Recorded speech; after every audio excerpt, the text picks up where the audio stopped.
Speaking of jokes, let's talk a little bit about the orange turd. So he was on Air Force One today, where he does many of his comments, brief press conferences.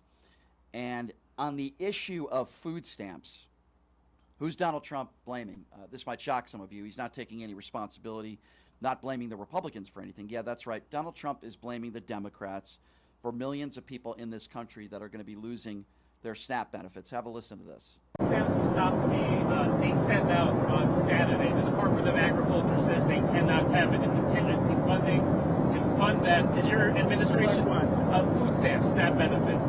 Is your administration? Well, we're going to get it done. The Democrats have caused the problem on food stamps. Of course, all they have to do is sign. And, you know, if they sign, I'll meet with them. They're all saying, well, they actually said Trump is doing an amazing job in this trip. This trip will bring back trillions of dollars, so it's hard. But they do want to meet with me when I get back. But I say, get the economy open, and we'll meet. I'll meet, and we'll solve any difficulties we have. So Donald Trump is blaming Democrats for the fact that millions of Americans on November 1st are going to lose their SNAP benefits. Let me remind some of you MAGA buffoons out there that there's $5 billion just sitting in Washington, D.C. for emergencies like this. And yes, I would definitely call this an emergency. While you give $40 billion to Argentina and you have $5 billion waiting to help people in an emergency, not only are Republicans totally fine with giving $40 billion to Argentina to bail them out, but Americans that need to put food on the table, they won't even release $5 billion, which is sitting there. And Donald Trump has the gall to blame Democrats. As he does, he blames Democrats for a hangnail, or the fact that Melania Trump hasn't slept in his bed since Barron was conceived. He'll blame Joe Biden for that as well. It's absolutely and positively despicable. You know what, Brian? Don't forget that the Obamacare subsidies are going to run out November 1st. Okay, and by December 31st, they're not even renewable. And so it looks like the Republicans are going to be okay with that as well. But what they're saying is, they're saying just pay the bills and we'll come back in the next month or two and talk about Obamacare. But since 2010, the Republicans have tried to get rid of Obamacare 70 times. So we're supposed to believe that on the other side of November 1st, that they're gonna, you can take our word for it, just pay the bills, and they would rather see people starve because they hate Obamacare that much. And by the way, Mike Johnson and Trump were both asked what the plan was. Yeah, so that's the next clip that I'm going to be playing. Oh, a little segue for you. Yeah, there you go. So I had this debate with Tim Pool last week about this, and I said, why would you vote for a guy that doesn't have a replacement plan in 9 years? And he says, well, that's what I want. And I'm like, what?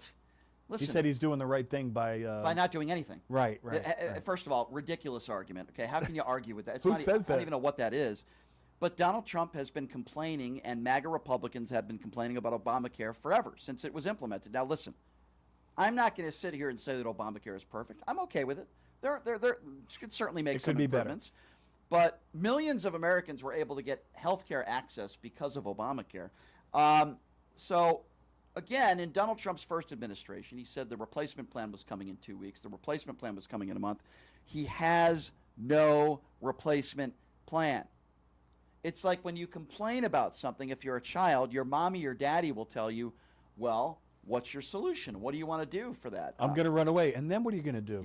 Yeah, exactly. Oh, I don't know. Have some ideas. Yeah, exactly. If you're in college and you don't like the college you're attending, do you complain about it for 4 or 5 years, or do you maybe think of going somewhere else? If you're dating somebody and you don't like dating them and you don't like them and you complain to your friends about it every day, what would your friends tell you to do? Would you do nothing? No.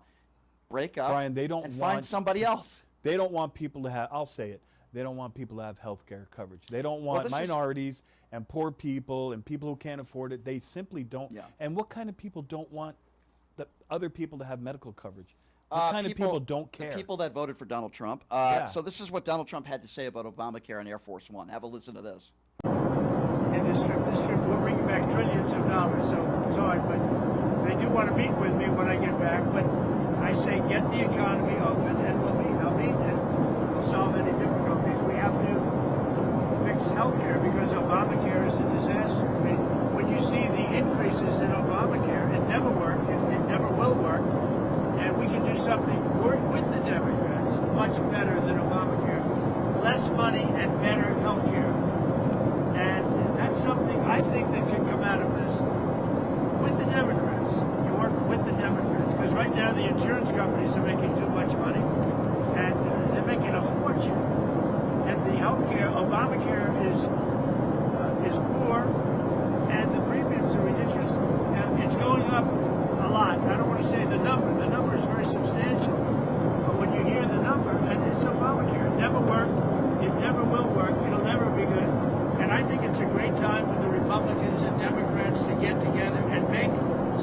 that will work, and let the insurance companies make money. They're entitled to that, but not the kind of money that they're making. Would you bring Democrats in to have that discussion Yeah, I would now? do that, sure. But now, sir? I'd say open up the government and we'll work it out. I think a lot of good things can happen from it. But listen.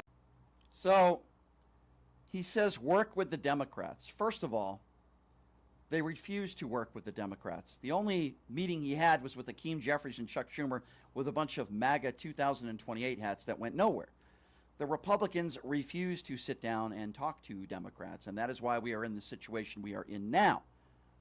I would also add, how can you work with the Democrats when you don't even have a plan? What are you guys going to be negotiating? Not to interrupt you, but I think that's the plan.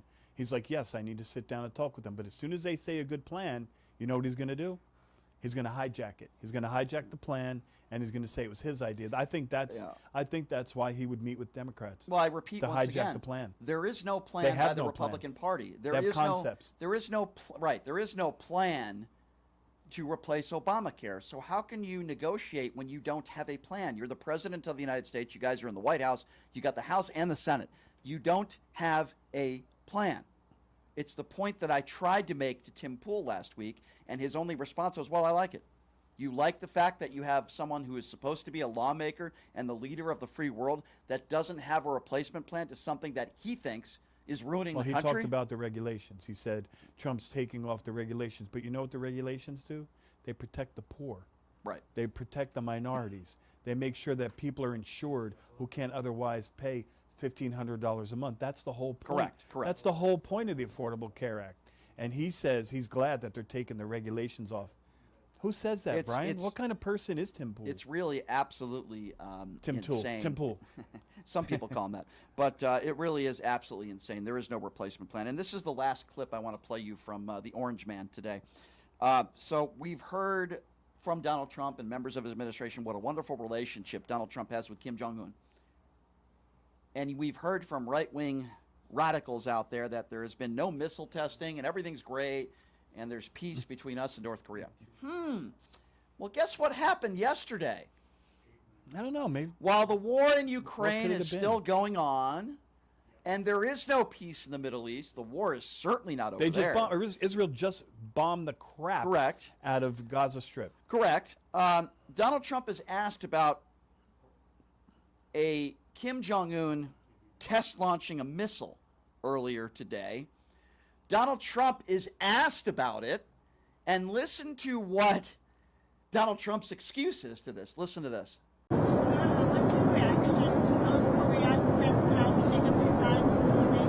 What did he say? North Korea test launched missiles this morning. What's your reaction to that? The missiles, the North Korean missiles. Oh, I don't know. He's been launching missiles for decades. It's another missile that was launched. I always had a very good relationship with him. So, at some point I'll be meeting. The schedule is very tight, as you know, but at some point I look forward to meeting him again. But we had a very good relationship. I mean, more than a relationship. We had a really good understanding of each other. We met, we spoke to each other numerous times, and we had a good relationship. At some point we'll be involved with North Korea.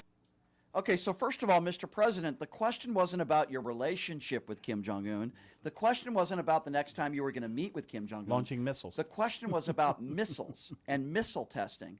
And Donald Trump's only response is, well, they've been doing it for a very long time. How many times have you heard Donald Trump gloat and MAGA Republicans gloat about the fact that, well, there hasn't been any missile testing, but now when there's a missile testing under the Trump administration, Donald Trump says, oh, they've been doing it for a very long time. Does he know what it means, Brian? Did he think launching a missile meant something else?